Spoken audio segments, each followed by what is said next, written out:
Welcome back to Girl Talk. We are here with Barry Edwards at the South End location of Island Tire and Automotive Services. Great to see you. And we've got two locations. Don't forget the South End and the North End. That's right. For all your conveniences, whether you're here year-round or just visiting. A lot of out-of-state plates I noticed in the South End parking lot. Well, we've actually got it's hopping here. We've almost got just as many out-of-state plates at the North End too. It's a busy spot, and especially this time of year.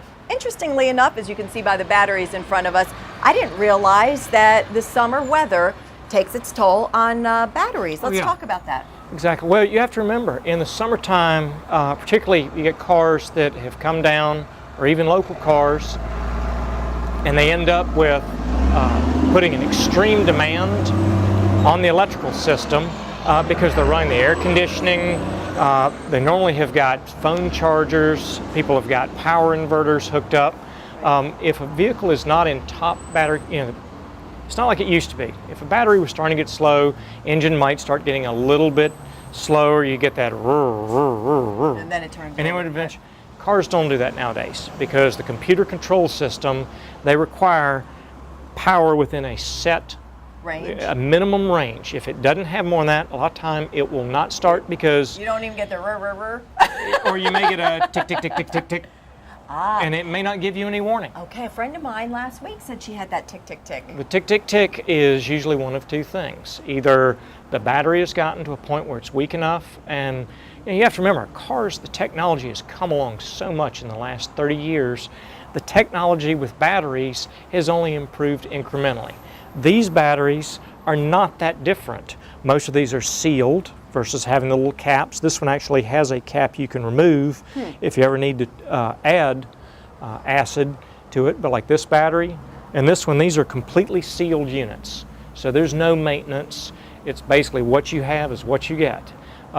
It's pretty unusual to see an original equipment battery lasting more than 4 or 5 years down here. I know that we have some customers that have had batteries for longer than that. Most of them are not local, but the summer driving and just the demands you place on the electrical system, if a battery's marginal, I mean, we end up replacing probably 8 to 10 batteries a week during the summer at each location. That's amazing to me. And then there are things that we can do, well, that you can do too, obviously, to help us get an idea of how much battery life we have left, and something that you do with each oil change. When we do an oil change, we've talked about a courtesy check. One of the things we'll do a lot of the time is we'll use a device like this, hook it up to the battery in the vehicle. This can do a lot of things. The first thing it'll do is test the condition of the battery. So we'll look and see, what is this battery supposed to have? 450 or 500 cold cranking amps. That's the reserve capacity. And where that comes into play is when you turn the ignition using a very small electric motor that draws a lot of power to turn the larger engine over, get it moving. In this case, this particular battery was about 5 years old. You see, well, it tested out at 12.8 volts. It only had 384 cold cranking amps. It should have about 550. And so the reason this car was brought in is because they went out and it went tick, tick, tick, tick, tick. There you go. And sure enough, and the test result came up and says replace battery. This is kind of a nifty little contraption, helps see exactly what's going on, and you get that little printout, and again, you can do that with each oil change, or if you're having some issues with your battery specifically, come on in, you all can test it, and then kind of make the diagnosis. And one of the other things, if people, it used to be when your battery was starting to go, you might get a warning light, or you could read a voltmeter or an ammeter in your car, and it would see it was a little lower than normal. Most cars don't have those. So what ends up happening is you want to test the battery when you get it serviced. When you get the vehicle serviced, just check what's the condition of it, because they don't give you a lot of warning.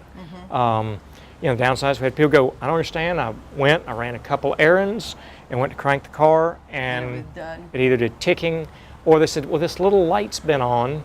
A lot of time that means the alternator, because the battery's job is basically to start the vehicle.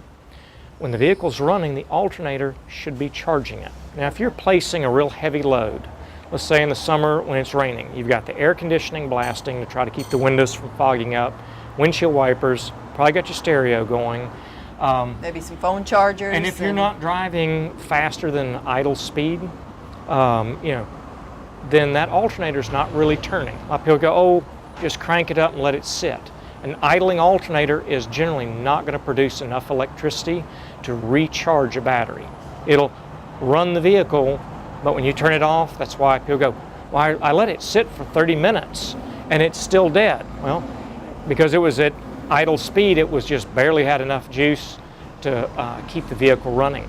So the main things with batteries, you can test them. The other thing is make sure they have good, clean connections.